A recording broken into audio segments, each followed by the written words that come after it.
हमारे ट्रेन में अगर आप ट्रैवल कर रहे हैं, यात्रा कर रहे हैं, तो थोड़ी निश्चिंतता के साथ आप यात्रा कर सकते हैं। पश्चिम रेलवे में भी बात हम जब करते हैं सबअर्बन रेलवे की, उसमें बहुत ऐसे रिस्पॉन्सिबिलिटीज़ का निर्वाह ये करते हैं जो बहुत यूनिक है। चाहे वो क्राउड मैनेजमेंट की बात हो, चाहे अगर आपके सामान कहीं आपका खो गया हो वो आप तक पहुंचाने की बात हो, कहीं आपके अपने खो गए हों उनको आपसे मिलाने की बात हो, और ऐसे कई और भी जिम्मेदारियां जिनका ये बखूबी निर्वाह करते हैं। आरपीएफ के जवान लगभग हमारे पास 5000 और वो फुल्ली ट्रेंड हैं, उनकी रिफ्रेशर कोर्सेज होती रहती है। ये रेलवे की फोर्स है, भारत सरकार की फोर्स है, केंद्रीय बल है। तो उस समय में फ्लैग मार्च करते हैं, कमर्शियल के साथ मिलकर सारे यात्रियों को जो भी वहाँ बैठे हैं उनको चेक करते हैं। चोरियों का जो मुख्य कारण होता है वो अनऑथराइज्ड एलिमेंट्स रेलवे क्षेत्र में और ट्रेन में प्रवेश कर जाते हैं। बच्चे बिछुड़ जाते हैं अपने परिवार से, या कुछ लोग भाग कर आ जाते हैं, तो उन सबको कैसे उनके परिवारों से मिलाया जाए कि एक्सप्लोसिव्स कोई यूज नहीं करें, उसके लिए डॉग्स आज के दिन सबसे कॉम्पिटेंट हैं। नमस्कार दोस्तों, स्वागत है आपका पश्चिम रेलवे के पॉडकास्ट के इस नए एपिसोड में। एक लोकप्रिय गाना है, ए भाई जरा देख के चलो, आगे ही नहीं पीछे भी, दाएं ही नहीं बाएं भी, ऊपर ही नहीं नीचे भी। आप अगर कहीं भी यात्रा कर रहे हैं तो आपको ध्यान रखना बहुत ज़रूरी है। लेकिन अगर आप भारतीय रेल के परिसर में, हमारे ट्रेन में अगर आप ट्रैवल कर रहे हैं, यात्रा कर रहे हैं, तो थोड़ी निश्चिंतता के साथ आप यात्रा कर सकते हैं, क्योंकि आपका ध्यान रखने के लिए हमारी रेलवे प्रोटेक्शन फोर्स आरपीएफ, जिसे हम सामान्य भाषा में कहते हैं, वो इंश्योर करती है कि आप जो है निश्चिंतता के साथ अपनी यात्रा कर सकें, क्योंकि आपकी सुरक्षा, रेलवे प्रॉपर्टी की सुरक्षा का जिम्मा उनके पास रहता है और वो बखूबी इसका निर्वाह करते हैं। और बात जब हम करते हैं पश्चिम रेलवे की, और पश्चिम रेलवे में भी बात हम जब करते हैं सबअर्बन रेलवे की, उसमें बहुत ऐसे रिस्पॉन्सिबिलिटीज़ का निर्वाह ये करते हैं जो बहुत यूनिक है। चाहे वो क्राउड मैनेजमेंट की बात हो, चाहे अगर आपके सामान कहीं आपका खो गया हो वो आप तक पहुंचाने की बात हो, कहीं आपके अपने खो गए हों उनको आपसे मिलाने की बात हो, और ऐसे कई और भी जिम्मेदारियां जिनका ये बखूबी निर्वाह करते हैं। और आज इन सब पर चर्चा करने के लिए हमारे बीच आरपीएफ के पश्चिम रेलवे के मुखिया, principal chief security commissioner Shri Ajay Sadani sir हमारे बीच है। सर, स्वागत है आपका हमारे इस पॉडकास्ट में। Thank you. सर, इससे पहले कि हम बाकी चीज़ों पे चर्चा करें, अगर आप हमें अपनी जो जर्नी है अब तक की, कि कैसे आप आरपीएफ में आपने ज्वाइन किया और कैसे पीसीएससी जो पश्चिम रेलवे के इस पद पे आप हैं, कैसे यहाँ तक पहुँचे, अगर ब्रीफली आप हमें बता पाएँ सर। मैं बाय एजुकेशन में चार्टर्ड अकाउंटेंट और कॉस्ट अकाउंटेंट हूँ। 94 सिविल सर्विस एग्ज़ाम से मैं IRPFS में सिलेक्ट हुआ था। उसके बाद आरपीएफ में पूरे इंडिया में हम लोगों का ट्रांसफ़र होता है, तो 10 स्टेट्स में मैं काम कर चुका हूँ। मुंबई में फरवरी 2021 में मैं principal chief security commissioner central railway के पद पर आया था। वहाँ टेन्योर पूरा करने के बाद 4 महीने के लिए मैं जबलपुर गया था। यहाँ अगस्त 2024 से मैं वेस्टर्न रेलवे में पीसीएससी के पद पर कार्यरत हूँ। पश्चिम रेलवे जो बहुत लार्ज, बहुत बड़ी जोन है, तो इस सब के बीच, इस पूरे जोन में जब आरपीएफ की जिम्मेदारी की बात आती है तो किस प्रकार के सर चैलेंजेस आते हैं और किस तरह से उसका निर्वाह हमारी आरपीएफ की फोर्स करती है सर? पश्चिम रेलवे मूलतः यात्री रेलवे है, तो यहाँ पर यात्रियों की संख्या बहुत ज़्यादा है, खास करके सबअर्बन रेलवे में। तो यात्रियों की सुरक्षा ही सबसे बड़ी चैलेंज है यहाँ पर। उसमें आरपीएफ के जवान लगभग हमारे पास 5000 की स्वीकृत संख्या है आरपीएफ के जवानों की, और वो फुल्ली ट्रेंड हैं, उनकी रिफ्रेशर कोर्सेज होती रहती है। उनको डिफरेंट चैलेंजेस के लिए मॉक सिचुएशन करके तैयार कराया जाता है। हमारी ट्रेनिंग सेंटर है वलसाड़ में, उसके अनुसार हम लोग पूरी तरह तैयार हैं। किसी भी सिचुएशन को डील करने के लिए और यात्रियों को बेस्ट पॉसिबल सुरक्षा दिलवाने में। जीआरपी और आरपीएफ दोनों में क्या अंतर है और यात्रियों को किन किन बातों का ध्यान रखना चाहिए इससे पहले कि अगर वो आरपीएफ या जीआरपी के जो हमारे स्टाफ है उनके पास अप्रोच करते हैं किसी भी तरह की मदद के लिए? तो यात्रियों की नज़र में आरपीएफ और जीआरपी का डिफरेंस उनको समझना मुश्किल होता है। मैं आपको बताता हूँ कि आरपीएफ रेलवे प्रोटेक्शन फोर्स है, ये रेलवे की फोर्स है, भारत सरकार की फोर्स है, केंद्रीय बल है। जबकि जीआरपी गवर्नमेंट रेलवे पुलिस है, पुलिस स्टेट गवर्नमेंट की होती है। तो कॉन्स्टिट्यूशन के अनुसार law and order state subject है। तो जीआरपी की जिम्मेदारी लॉ एंड ऑर्डर के विषय में है जो पूरे स्टेट में होती है। जीआरपी के कुछ लिमिटेशन है क्योंकि रेलवे अपने सीमलेस तरीके से चलती है, एक स्टेट से दूसरे स्टेट में जाती है। आरपीएफ क्योंकि सीमलेस कार्य करती है, पूरे इंडिया में आरपीएफ का एक नेतृत्व है, डीजी आरपीएफ हैं, तो इस तरीके से दोनों हम एक दूसरे को कॉम्प्लीमेंट करते हैं। क्योंकि आरपीएफ के पास काफ़ी संख्या है और अगर कोई हम लोग चोर को पकड़ते हैं, यात्रियों से संबंधित कोई चोरी हुई तो जीआरपी केस रजिस्टर करती है। लेकिन क्योंकि आरपीएफ ने यात्रियों की सुरक्षा की जिम्मेदारी ली है, इसलिए प्रिवेंट करने में आरपीएफ और जीआरपी मिलकर कार्य करते हैं। हम लोग हाईएस्ट लेवल पे भी कोऑर्डिनेशन मीटिंग रेगुलर होती रहती है। उसी तरह एसपी लेवल पे हमारे सीनियर डीएससीज हैं, उन लोग मीटिंग करते रहते हैं। उसी तरह नीचे थाने लेवल पे भी कोऑर्डिनेशन होता है ताकि मिलकर हम यात्रियों को बेस्ट पॉसिबल सुरक्षा दे पाएँ। तो प्राइमरीली अगर डिफरेंस की बात करें आप, तो जहाँ तक लॉ एंड ऑर्डर का विषय है वो जीआरपी का है, बाकी सुरक्षा प्रोवाइड करने की जिम्मेदारी आरपीएफ की है। सर बिल्कुल सर, इससे बहुत मुझे लगता है मदद मिलेगी यात्रियों को भी समझने में कि क्या क्या अंतर है दोनों हमारे जो सिक्योरिटी के जो फोर्स हैं यहाँ। तो सर अगर जब हम रेलवे संपत्ति और रेल के यात्री की बात करते हैं तो सबसे पहले जहन में आता है हमारे रेलवे स्टेशन। अगर सर हमें ब्रीफली बता पाएँ कि हमारे जो रेलवे स्टेशन पे हमारे जो रेल यात्री हैं और हमारे जो रेल की संपत्ति है उनकी सुरक्षा के लिए आरपीएफ द्वारा खास करके पश्चिम रेलवे में किस प्रकार के उपाय किए जाते हैं, किस प्रकार के इनिशिएटिव्स किए जा रहे हैं? कि मुख्य प्रॉब्लम तो यात्रियों के सामान की चोरी का है। तो हम लोगों का पूरा एफर्ट रहता है कि उन चोरियों का एनालिसिस करके उसके अनुसार स्टाफ डिप्लॉयमेंट करें और उसके अनुसार ट्रेन एस्कॉर्टिंग करें। अब चोरियों का जो मुख्य कारण होता है वो अनऑथराइज्ड एलिमेंट्स रेलवे क्षेत्र में और ट्रेन में प्रवेश कर जाते हैं। तो उसके लिए हम लोग कोशिश करते हैं कि जितना परिसर को साफ रख सकें। तो तीनों शिफ्ट में जैसे ड्यूटी लगती है, मुख्य स्टेशनों पर हमारे स्टाफ जब ड्यूटी चेंज होती है तो उस समय में फ्लैग मार्च करते हैं, कमर्शियल के साथ मिलकर सारे यात्रियों को जो भी वहाँ बैठे हैं उनको चेक करते हैं। जो आप कमर्शियल बात कह रहे थे, कमर्शियल डिपार्टमेंट, वाणिज्य विभाग जो रेलवे की वाणिज्य विभाग जो है, तो उससे उनके साथ मिलकर हम लोग पूरा चेक करवाते हैं। जीआरपी को भी इन्वॉल्व करते हैं और जो अनऑथराइज्ड व्यक्ति हैं उनको वहाँ से हटाते हैं। रेलवे एक्ट में आरपीएफ के पास पावर है कि अनधिकृत व्यक्ति अगर रेल परिसर पे है तो उसको हम लोग प्रोसिक्यूट कर सकते हैं। तो काफ़ी संख्या में अनऑथराइज्ड जो व्यक्ति आते हैं उनको प्रोसिक्यूट करते हैं। मुख्य ये है।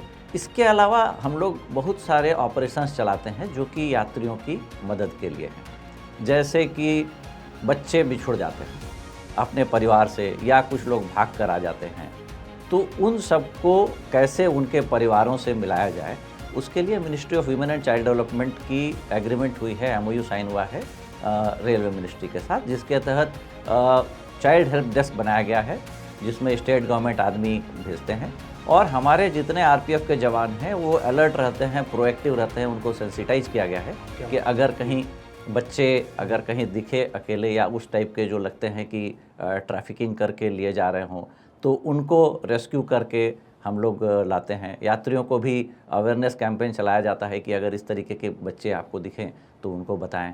उसी तरह वीमेन ट्रैफिकिंग में भी हम लोग ध्यान रखते हैं अगर कोई कंप्लेंट आता है, और बहुत सारे कंप्लेंट 139 के 3 हम लोग को प्राप्त होते हैं। सबसे पहले आप जब इस जवाब दे रहे थे सर, तो मेरे दिमाग में एक बात आई, कितनी बार ऐसे क्लिप्स जो हैं वायरल होते हैं जो हमारे डेडिकेटेड आरपीएफ के स्टाफ जो स्टेशंस पे रहते हैं, प्लेटफॉर्म्स पे, तो कई बार ऐसी न्यूज़ हम देखते हैं सर कि कोई यात्री जिनको हम भले ही बार बार कहते हैं कि चलती हुई ट्रेन में ना चढ़ें, चलती हुई ट्रेन में वो चढ़ने की फिर भी कोशिश करते हैं और गिर जाते हैं और जान उनकी जोखिम में रहती है। और फिर दिखता है हमें कि कैसे हमारे जो आरपीएफ के स्टाफ हैं वो तेज़ी से आते हैं दौड़ते हुए, भागते हुए और उनकी जान को बचाते हैं। किस तरह की सर ये जो है इस पे अगर आप चर्चा कर पाएँ और बता पाएँ कि इस तरह की कमिटमेंट जो है कि अपने जान की परवाह किए बिना जो यात्रियों की जान बचाना, और कितनी बार हर हफ्ते मुझे लगता है केवल पश्चिम रेलवे और बाकी रेलवे से भी इस तरह के जो है इंसिडेंट्स हमें देखने को मिलता है, इस पे कुछ बता पाएँ सर अगर? हमारे जो लोग हैं they are suppose to be fit, हम लोग रेगुलर परेड कराते हैं, फिजिकल फिटनेस के रेजिमेन कराते हैं और उनको सेंसिटाइज किया गया है कि अगर ऐसी कोई भी स्थिति उनको लगती है कि इसमें कुछ हादसा होने वाला है। यात्री कई बार चलती ट्रेन में इसलिए चढ़ते हैं कि उनका रिजर्वेशन है, छूट नहीं जाए या अगली ट्रेन बाद में है। उनको जितना भी सेंसिटाइज कर दो उस मोमेंट पर वो भागकर पकड़ने की कोशिश करते हैं या भागकर उतरने की कोशिश करते हैं जो छोड़ने आए हैं। तो ऐसी स्थिति के लिए हमारे लोग सेंसिटाइज हैं और वो ध्यान रखते हैं कि अगर ऐसा है तो वो तुरंत रिएक्ट करते हैं। और ऐसे आप बताया जैसा आपने कि ऐसे कई इंसिडेंट्स हैं पूरे इंडियन रेलवे में और वेस्टर्न रेलवे में, खास करके क्योंकि यात्रियों की संख्या ज़्यादा है तो कईयों की जान हमारे सिपाहियों ने बचाई है। सर मैं एक डॉग लवर हूँ सर, और जो मैं जब भी आरपीएफ की जो डॉग स्क्वाड है और जो सिक्योरिटी के दौरान, चेक के दौरान जब मैं देखता हूँ कि आरपीएफ की जो डॉग स्क्वाड स्टेशन पे और ट्रेन के अंदर आती है, घूमती है और बहुत ही डेडिकेटेड तरीके से बिना किसी पैसेंजर को किसी भी प्रकार की परेशानी दिए चेकिंग होती है सर। तो ये किस तरह का है ये डॉग स्क्वाड, कैसे चलता है, कैसे इन डॉग्स की ट्रेनिंग होती है, कैसी इनकी लाइफस्टाइल होती है सर? मुझे बड़ा कौतूहल है इसके बारे में, अगर हमें बता पाएँ। जी विनीत, जो एक्सप्लोसिव्स मुंबई ब्लास्ट भी हुए थे और हमेशा ये रहता है कि एक्सप्लोसिव्स कोई यूज नहीं करें, उसके लिए डॉग्स आज के दिन सबसे कॉम्पिटेंट हैं, जो ट्रेन डॉग्स हैं। तो हमारे स्नीफर डॉग्स से हम लोगों ने शुरू किया था और स्नीफर डॉग्स को प्रॉपरली ट्रेंड किया जाता है जो डिफरेंट बेस्ट इंस्टीट्यूट्स हैं भारत में। हमारे अपने भी ट्रेनिंग सेंटर्स हैं, उसके अलावा बीएसएफ के ट्रेनिंग सेंटर हैं या एनएसजी के ट्रेनिंग सेंटर्स हैं, उसमें हम लोग ट्रेन करवा के मंगवाते हैं। उनकी रेगुलर ट्रेनिंग होती है, उनको स्निफिंग की जो डॉग कैनल्स बने हुए हैं हमारे यहाँ, उसमें उन लोग को रेगुलर जो हैंडलर और सपोर्ट हैंडलर है वो ट्रेनिंग देते रहते हैं। और प्रतिदिन हम लोग बाई रोटेशन डायनामिक पैटर्न में स्टेशनों पे जहाँ भी सस्पिशन होता है वहाँ जाकर चेक कराते हैं। जो पार्सल के सामान भी जा रहे हैं उनको भी चेक कराते हैं। तो स्निफर डॉग एक्सप्लोसिव्स के लिए ट्रेन है, वो चेक करता है कि किसी भी सामान में कोई एक्सप्लोसिव्स तो नहीं है, ताकि यात्रियों की सुरक्षा सुनिश्चित की जा सके। इसी तरह हमारे यहाँ ट्रैकर डॉग्स हैं। ट्रैकर डॉग्स स्मेल लेने के लिए ट्रेंड होते हैं। अगर कहीं कोई चोरी हो जाए तो हम लोग वहाँ ले जाते हैं, वो स्मेल लेकर वो चोर तक पहुँचाता है। उसी तरह हम लोगों ने नारकोटिक्स के डॉग्स कुछ लिए हैं, ट्रेन कराए हैं। ट्रेन में कुछ लोग स्मगलिंग करते हैं नारकोटिक्स का, तो ऑपरेशन नारकोस के तहत हम लोग जो गांजा या लिकर वगैरह एक्सपोर्ट करते हैं या स्मगल करते हैं, उनको हम इन डॉग्स की मदद से पकड़ते हैं। तो ऐसे हमारे यहाँ 18 डॉग टीम्स बनी हुई हैं, लगभग 50 हमारे यहाँ कैनाइन हैं जो इस तरीके से क्राइम कंट्रोल में और यात्रियों को बेहतर सुरक्षा मिले इस चीज़ को इंश्योर कराते हैं। सर आज वक्त बदल रहा है जैसा कि हम सभी जानते हैं, और सुरक्षा के आयाम भी बदल रहे हैं। नई टेक्नोलॉजी, चाहे वो सीसीटीवी कैमरा हो, चाहे वो ड्रोन सर्विलेंस हो, इसके माध्यम से भी हम इंश्योर कर रहे हैं कि यात्री और हमारे रेल परिसर जो है सुरक्षित रहे। इस तरह के जो इनिशिएटिव्स हैं सर आरपीएफ के, इसके बारे में अगर आप हमसे साझा कर सकें। सीसीटीवी आज के दिन आप जानते हैं कि क्राइम डिटेक्शन में सीसीटीवी का बहुत ही महत्वपूर्ण इम्पोर्टेंस है। जो निर्भया इंसिडेंट हुई थी, उसके बाद से डिसीजन लिया गया था कि सारे महत्वपूर्ण स्टेशनों पर सीसीटीवी कैमरे लगवाए जाए। उसी स्कीम को आगे बढ़ाते हुए जितने भारतीय रेलवे में जितने स्टेशन हैं, उन हर स्टेशन पर सीसीटीवी कैमरे लगाने का प्रोजेक्ट सैंक्शन किया गया था और सीसीटीवी के जरिए ही अधिकतर क्राइम हम लोग सॉल्व कर पा रहे हैं। आपको जानकर अच्छा लगेगा कि पिछले वर्ष 1000 केस लगभग सीसीटीवी के मार्फत से हम लोगों ने मुंबई एरिया में ही सॉल्व किए थे। सर अब हम आते हैं एक बहुत ही यूनिक सेंसिटिव ऑपरेशन नन्हे फरिश्ते, बिछड़े हुए बच्चों को अपने परिवार से मिलाने का या उनको एक सेफ और सिक्योर जगह पर पहुंचाने का। सर इसके बारे में अगर डिटेल में आप बता पाएँ। आरपीएफ की बहुत सारी ड्यूटी इवॉल्व हुई है। तो रेलवे सुरक्षा बल के जवान ट्रेनों में चलते थे, प्लेटफॉर्म पे चलते थे, बहुत सारे बच्चे जो गुम जाते थे हम लोग उनको रेस्क्यू करते थे। तो किसी एक महिला ने दिल्ली हाई कोर्ट में एक PIL डाला कि रेलवे में क्योंकि कई सारे बच्चे जो गुम जाते हैं या बिछड़ जाते हैं या घर से भाग जाते हैं वो रेलवे के थ्रू ही ट्रेवल करते हैं, तो रेलवे की भी समाज में जिम्मेदारी होनी चाहिए। दिल्ली हाई कोर्ट ने कुछ गाइडलाइंस उसमें इशू किए। उसके पश्चात ड्यू कोर्स में ministry of women and child development और रेलवे मिनिस्ट्री उसमें एक एग्रीमेंट हुआ कि किस तरीके से हम लोग इसको स्ट्रक्चर्ड तरीके में बच्चों जो इस तरीके से बिछड़ जाते हैं उनको हम रेस्क्यू करें। तो ऑपरेशन नन्हे फरिश्ते नाम दिया गया इस ऑपरेशन का, और इसमें हम अपने जितने लोग हैं उनको सेंसिटाइज करते हैं।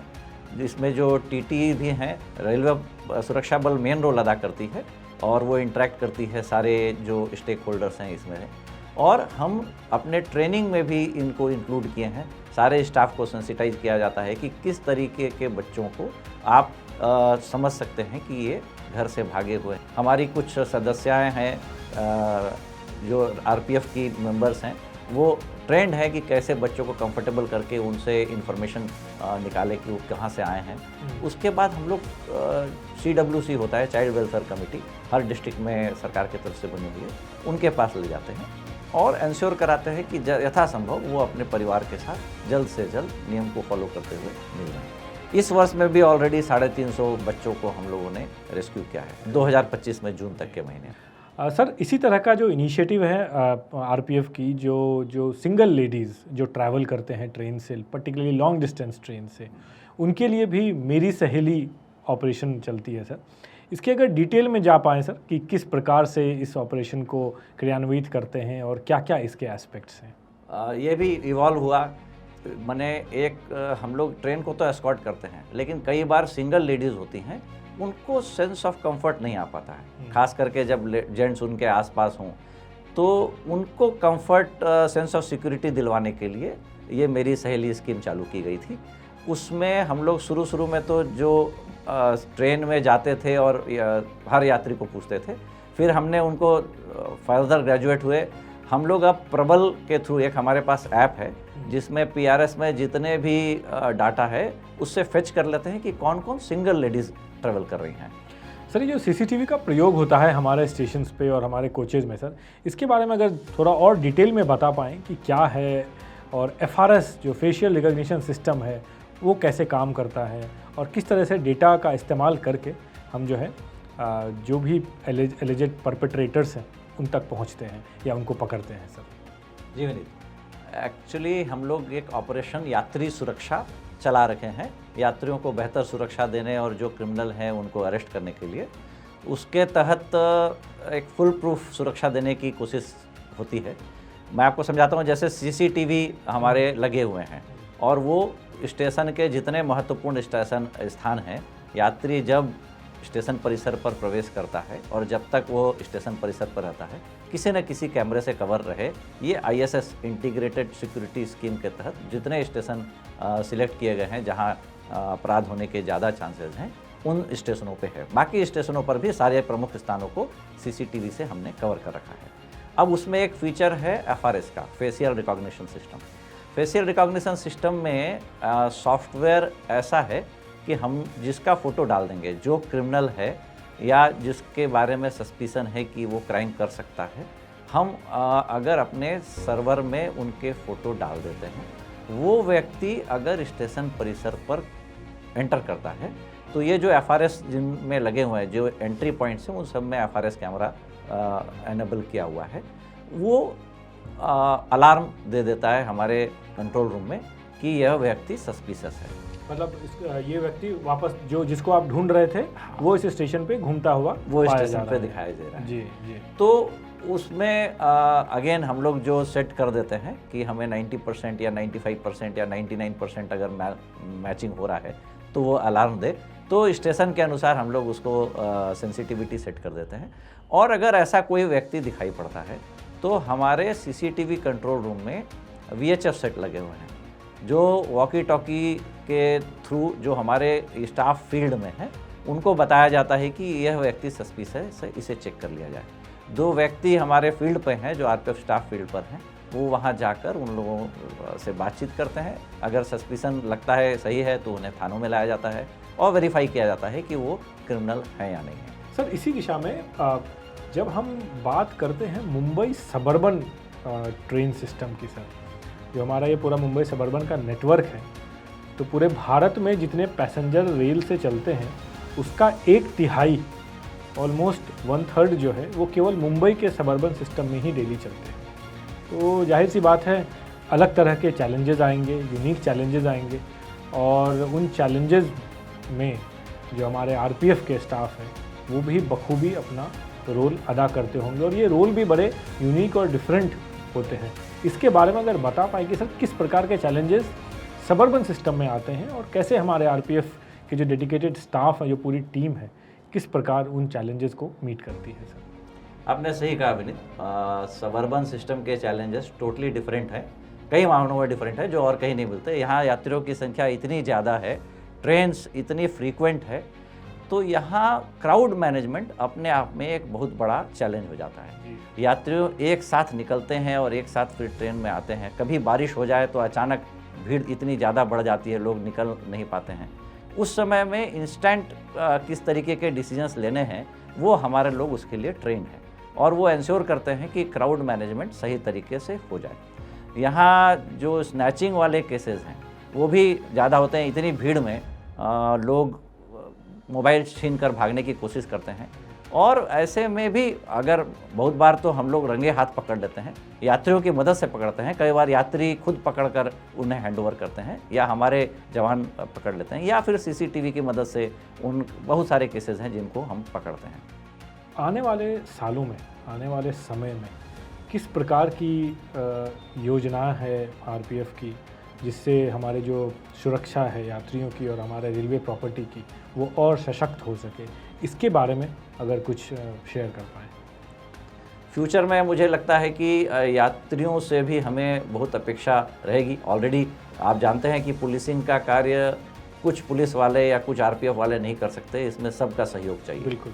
तो अगर वो जो कि मुंबई में सारे लोग काफ़ी एक्टिव हैं, अलर्ट हैं और हमें फीडबैक देते हैं, ऑलरेडी देते हैं, हम उनसे निवेदन आगे भी यही करते हैं कि न केवल आप अपने सामान की सुरक्षा रखें, उस पर ध्यान रखें, बल्कि अगर आपके आसपास कोई भी संदिग्ध गतिविधि हो रही है तो तुरंत या हमें सूचित करें 139 के जरिए, या कोई RPF वाला दिखता है या कोई पुलिस वाला दिखता है उनको सूचित करें, ताकि हम लोग मिलकर एक बेहतर सुरक्षा मुहैया करा सकें। बिल्कुल सर, बिल्कुल। अगर बेहतर सुरक्षा चाहिए तो उसमें रेलवे एडमिनिस्ट्रेशन के साथ साथ RPF के साथ साथ हमारे पैसेंजर्स की भी उतनी ही जिम्मेदारी बनती है। बिल्कुल सही कहा सर आपने। सर, बहुत बहुत धन्यवाद सर, आप हमारे इस एपिसोड में आए और आपने RPF और जो हमारी पूरी सुरक्षा तंत्र है वो किस प्रकार के इनिशिएटिव्स ले रही है उसको हमसे साझा किया, और हमें आशा है कि आपके जो ये मैसेज हैं और आपने जो इन्फॉर्मेशन साझा किया वो हमारे यात्री उसको फॉलो करेंगे, और इससे उनकी यात्रा और सफल, सुखद और सुरक्षित रहेगी। आशा है आपको यह एपिसोड पसंद आया होगा। आपके मन में जो भी सवाल या सुझाव हो कृपया हमें कमेंट सेक्शन में लिख के सूचित करें। पश्चिम रेलवे के सोशल मीडिया प्लेटफॉर्म्स के जितने भी हैंडल्स हैं काइंडली उसको सब्सक्राइब और लाइक करें। मिलते हैं ऐसे ही एक दिलचस्प एपिसोड के साथ अगली बार, तब तक के लिए नमस्कार।